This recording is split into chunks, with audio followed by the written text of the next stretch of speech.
স্বাগত ইসলামী ব্যাংক পিএলসির সৌজন্যে দেশ বাণিজ্য সংবাদের সঙ্গে আছি আমি ইলিয়াস হাসান। নির্বাচনী ইশতেহারে অঙ্গীকার পূরণ করল বিএনপি সরকার। নারীদের হাতে ফ্যামিলি কার্ড তুলে দিলেন প্রধানমন্ত্রী তারেক রহমান। তিনি বলেন, একে একে জনগণের কাছে দেয়া প্রতিশ্রুতিগুলোর বাস্তবায়ন করতে শুরু করেছে সরকার, যেই প্রতিশ্রুতিগুলো জনগণের ভাগ্যের পরিবর্তন করবে। বৈশ্বিক পরিস্থিতির কারণে কিছু প্রতিশ্রুতি পূরণ করতে কিছুটা সময় লাগলেও সব প্রতিশ্রুতি পূরণ করা হবে বলে তিনি জানিয়েছেন। ধৈর্যের সাথে সকল পরিস্থিতি মোকাবেলা করার আহ্বান জানিয়েছেন প্রধানমন্ত্রী। আলী আকাশের রিপোর্ট।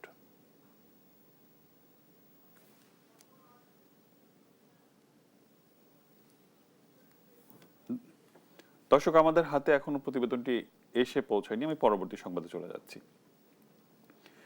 জ্বালানি খাতে বাজেটে আমরা একটু অপেক্ষা করছি প্রতিবেদনটির জন্য।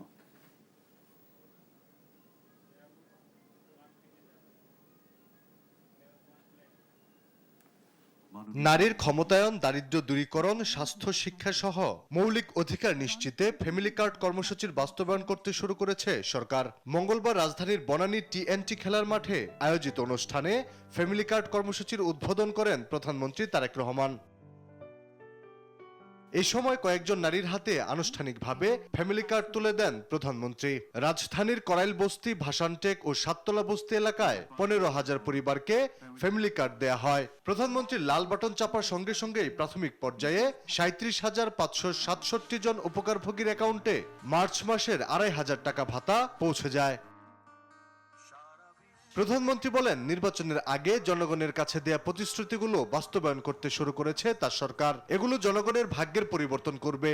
একে একে আমরা জনগণের কাছে দেওয়া প্রতিশ্রুতিগুলো, যেই প্রতিশ্রুতিগুলো পূরণের মাধ্যমে জনগণের ভাগ্যের পরিবর্তন হবে, যেই প্রতিশ্রুতিগুলি পূরণের মাধ্যমে, একটি সরকারের প্রতিশ্রুতি পূরণের মাধ্যমে দেশের ভাগ্যের পরিবর্তন হবে, জনগণের ভাগ্যের উন্নয়ন ঘটবে, সেই প্রতিশ্রুতিগুলো আমরা ধীরে ধীরে পর্যায়ক্রমিকভাবে যে কোনো মূল্যে পূরণের চেষ্টা করব। নারীদের পিছিয়ে রেখে কোনোভাবেই দেশ এগুতে পারে না বলেন সরকার প্রধান।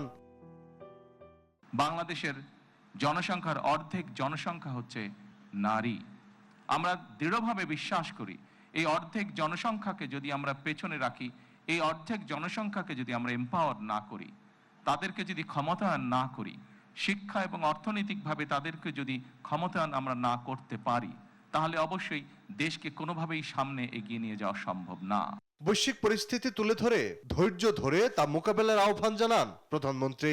সমগ্র দেশবাসীকে আমি অনুরোধ করব যে আসুন আমরা ধৈর্যের সাথে সমগ্র পরিস্থিতি মোকাবেলা করি, আমরা ধৈর্যের সাথে সুন্দরভাবে আমাদের এই দেশটিকে গড়ে তুলি।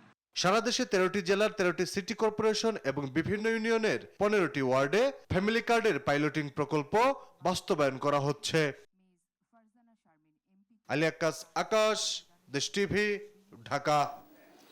জ্বালানি খাতে বাজেটের সর্বাধিক বরাদ্দ দিয়ে 2026-27 অর্থ বছরের ভারসাম্যপূর্ণ, বাস্তবসম্মত ও যুগোপযোগী একটি বাজেট প্রণয়নের পরামর্শ দিয়েছেন সিপিডি। মিডিয়া ব্রিফিং এর সামনে অর্থ বছরে বিনিয়োগ বাড়াতে সরকারকে ব্যাংক থেকে ঋণ কম নেওয়ার সুপারিশ তুলে ধরেন বক্তারা। সম্মেলনে সিপিডির পক্ষ থেকে কৃষি, সামাজিক সুরক্ষা খাতে যথাযথ বরাদ্দ বাড়ানোর কথা বলেন সিপিডির নির্বাহী পরিচালক ডক্টর ফাহমিদা খাতুন।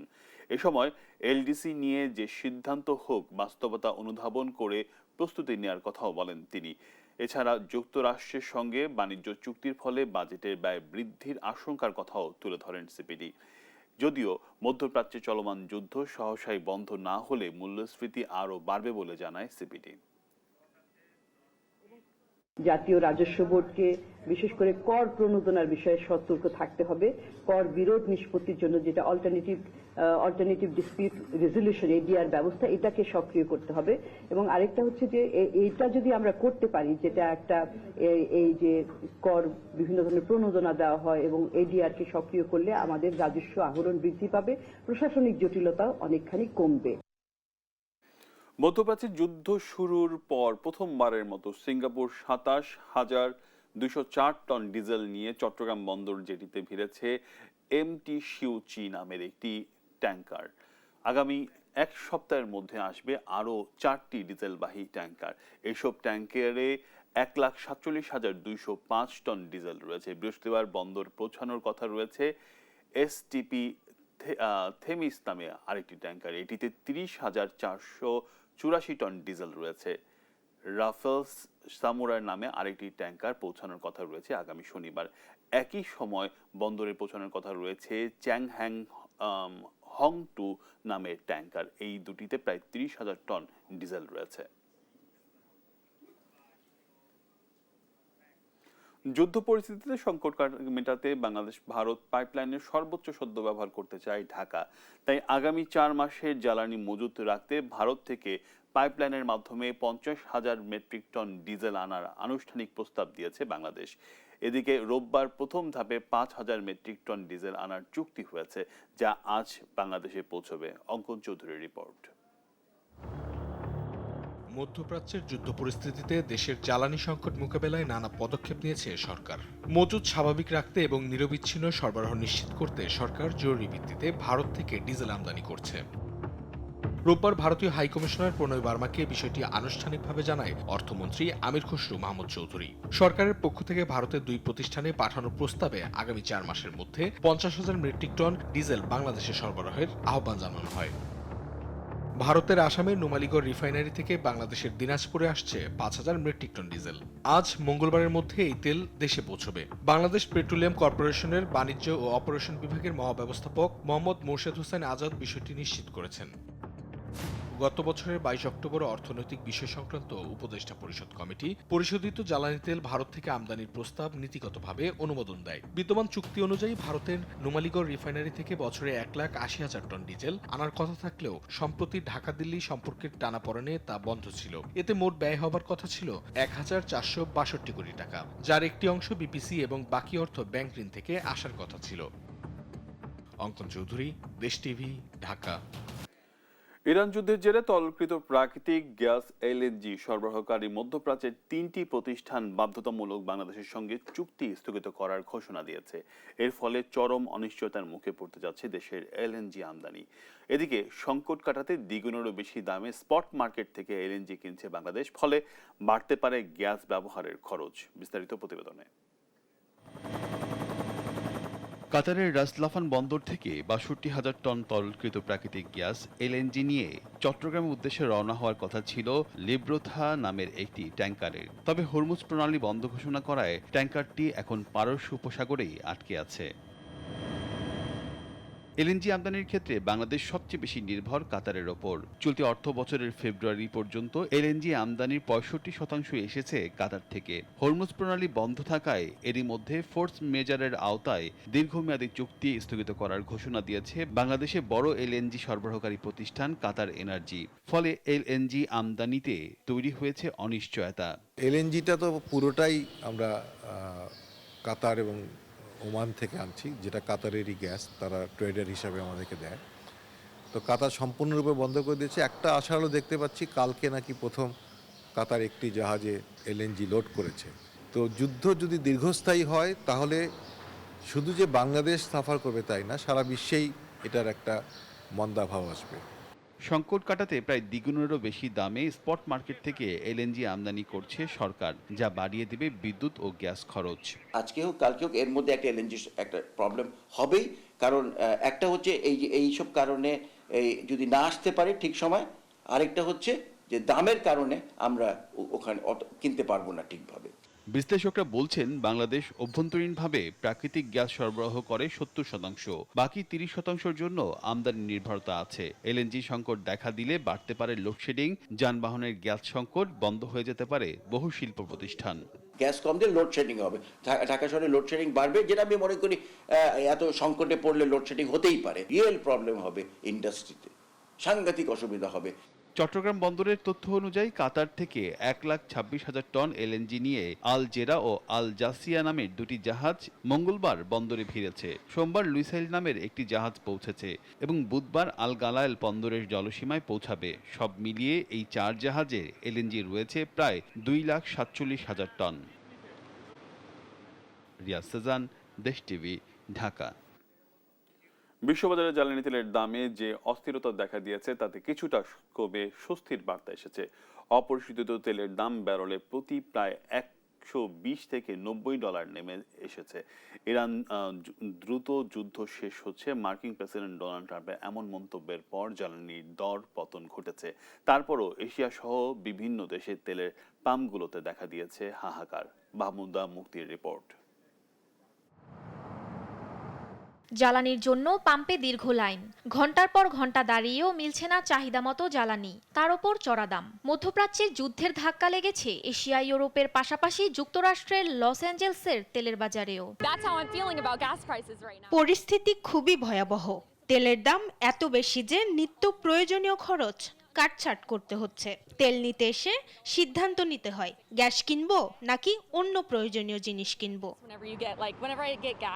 স্বস্তির খবর হলো আন্তর্জাতিক বাজারে অপরিশোধিত জ্বালানির দাম ব্যারেল প্রতি 120 থেকে $90 নেমেছে। দাম কমলেও বাজারে কমেনি অস্থিরতা। মার্কিন প্রেসিডেন্ট ডোনাল্ড ট্রাম্প দাবি করেছেন স্থিতিশীলতা ফেরাতে এবং দাম নিয়ন্ত্রণে নেওয়া হয়েছে বেশ কিছু পদক্ষেপ। আমরা তেলের দামের দিকে নজর রাখছি, দাম কমাতে কিছু নিষেধাজ্ঞা মওকুফও করেছি। যদি প্রয়োজন হয় মার্কিন নৌবাহিনী এবং আমাদের অংশীদাররা ট্যাঙ্কারগুলোকে নিরাপত্তা দিয়ে পাহারা দেবে, তবে আমি আশা করি তার আর প্রয়োজন হবে না। এ সংকটের স্থায়ী সমাধান খুঁজতে সোমবার জরুরি বৈঠকে বসে G7 জোট অর্থমন্ত্রীরা। তারা জানান বাজার সরবরাহ স্বাভাবিক রাখতে জরুরি মজুদ বা স্ট্র্যাটেজিক রিজার্ভ থেকে তেল ছাড়তে প্রস্তুত তারা। ঠিক এ মুহূর্তের সুযোগ নিতে ছাড়ছেন না রাশিয়ার প্রেসিডেন্ট ভ্লাদিমির পুতিন। তিনি জানিয়েছেন ইউরোপের দেশগুলো যদি জ্বালানি সংকটে ভোগে তবে মস্কো তাদের শর্ত সাপেক্ষে তেল ও গ্যাস সরবরাহ করতে প্রস্তুত। ইউক্রেন যুদ্ধের পর ইউরোপের সঙ্গে বাণিজ্য সম্পর্ক পুনরুদ্ধারে এটি রাশিয়ার একটি কূটনৈতিক চাল মনে করছেন বিশ্লেষকরা।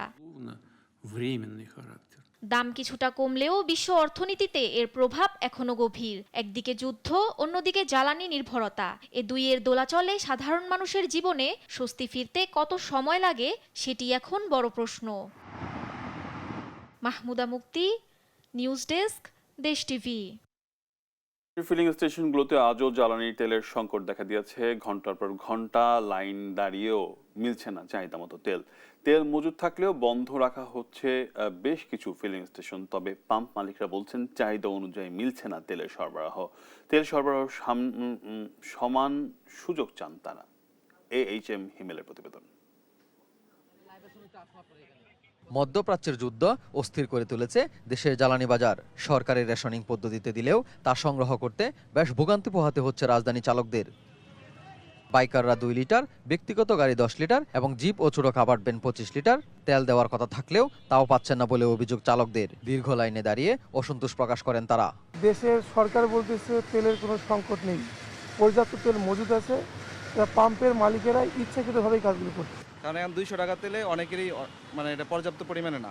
এই পাম্পে নিয়ে মতিঝিল পাম্পে যাচ্ছে, মতিঝিল থেকে আবার মনে করেন যে অন্য পাম্পে যাচ্ছে, মানে আলটিমেটলি লাইন কমতেছে না। আতঙ্কে আছে লোকজন যে তেল যদি না পায় তাহলে তো পরবর্তী গাড়ি চালাতে পারবো না। এদিকে মতিঝিলে তেল মজুদ থাকা সত্ত্বেও বন্ধ রাখা হয়েছে রহমান ফিলিং স্টেশন। 5 ঘন্টা অপেক্ষা করেও তেল না পেয়ে ক্ষোভ প্রকাশ করেন চালকরা। তবে কর্মচারীদের বিশ্রাম দিতেই বন্দর অজুহাত পাম্প কর্তৃপক্ষের। ডিজেলটা আমাদের সরকারি কিছু পার্টি আছে, ওগুলোতে ওরা স্লিপের তেল নেয়, ওদেরকে আমরা দিচ্ছি এইভাবে, ওদের জন্য রাখছি।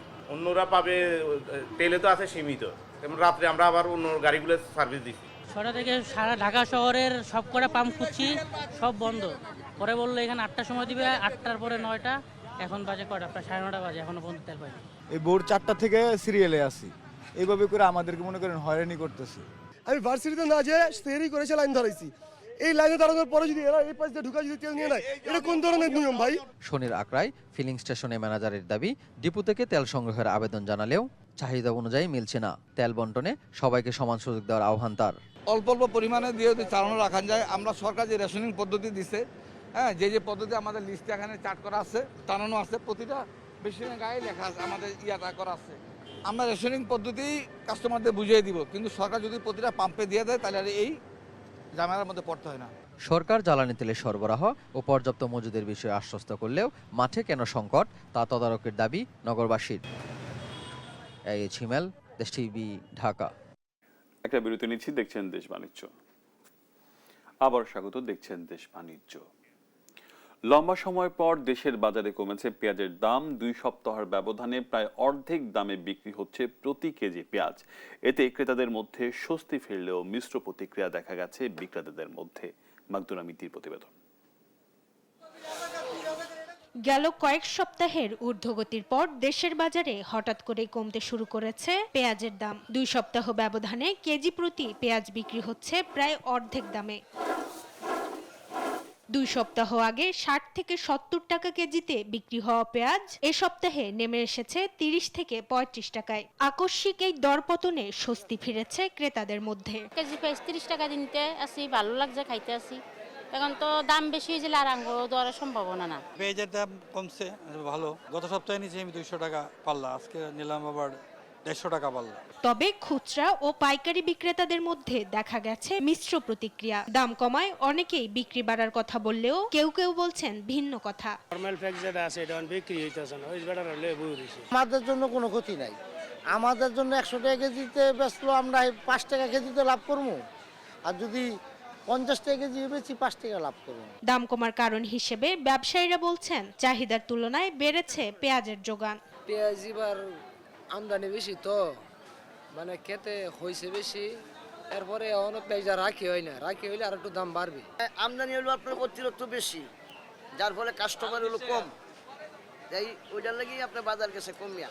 তবে পেঁয়াজের দাম কমার বিষয়টিকে কৃষকদের ক্ষতিগ্রস্ত করতে পারে বলে বলছেন অর্থনীতিবিদরা। এর জন্য কৃষকের কাছ থেকে নির্ধারিত দামে সরকারকে পেঁয়াজ কেনার পরামর্শ এই অর্থনীতিবিদের। কৃষকদের এই যে লোকসান, এটাকে পুষিয়ে নেওয়ার জন্য মূল্য সহায়তা দেওয়া দরকার।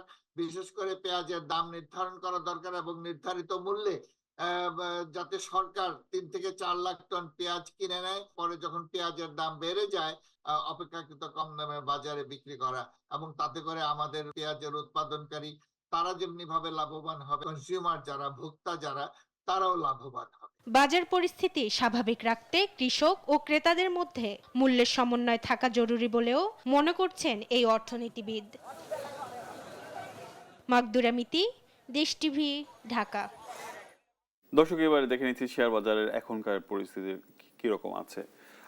শেয়ার বাজারে আমরা দেখতে পাচ্ছি প্রায় 148 পয়েন্ট ডিএসই সূচকটি কিন্তু বেড়েছে। আমরা জানি যে গেল পরপর টানা 3 দিন সূচকের ব্যাপক দরপতন হয়েছে, তারপরে আমরা গেল দিন এবং আজকে কিন্তু সূচক বাড়তে দেখছি এবং একই সাথে লেনদেনের অবস্থা এখন পর্যন্ত 500 কোটি টাকা ছাড়িয়ে গেছে। গেল দিন আমরা দেখেছি 416 কোটি টাকা দিন শেষে লেনদেন হয়েছে। সেক্ষেত্রে এখনো বেশ খানিকটা সময় রয়েছে, আমরা ধারণা করছি এই লেনদেন 600 কোটি টাকা ছাড়াতে পারে। যে কটা প্রতিষ্ঠানের লেনদেন হয়েছে তার মধ্যে দেখতে পাচ্ছি 319টির দর বেড়েছে, কমেছে 13টির এবং অপরিবর্তিত আছে 27টির।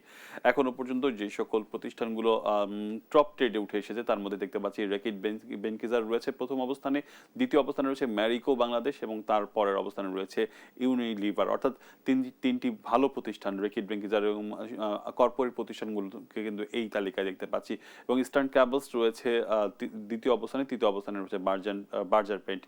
অর্থাৎ বেশ কিছু ভালো প্রতিষ্ঠানে আজকে বিনিয়োগকারীদের আগ্রহ আমরা লক্ষ্য করছি। গেল দিনের বাজার আমরা দেখতে পাচ্ছি, গেল দিনের বাজারে কিন্তু 132 পয়েন্ট সেখানে লেনদেন হয়েছে, 132 পয়েন্ট সূচক বেড়েছে এবং লেনদেন হয়েছে 416 কোটি টাকা আমরা দেখতে পাচ্ছি। এবারে দেখে নেব চাকরির বাজারের আজকের খবর। নিয়োগ বিজ্ঞপ্তি প্রকাশ করেছে Centre for Policy Dialogue CPD. বেসরকারি গবেষণা প্রতিষ্ঠানটি এক্সিকিউটিভ অ্যাসোসিয়েট পদে জনবল নিয়োগের জন্য এই বিজ্ঞপ্তি দিয়েছে। 5 মার্চ থেকে আবেদন নেওয়া শুরু হয়েছে। আবেদন করা যাবে আগামী 15ই মার্চ পর্যন্ত। আগ্রহী প্রার্থীরা অনলাইনে আবেদন করতে পারবেন।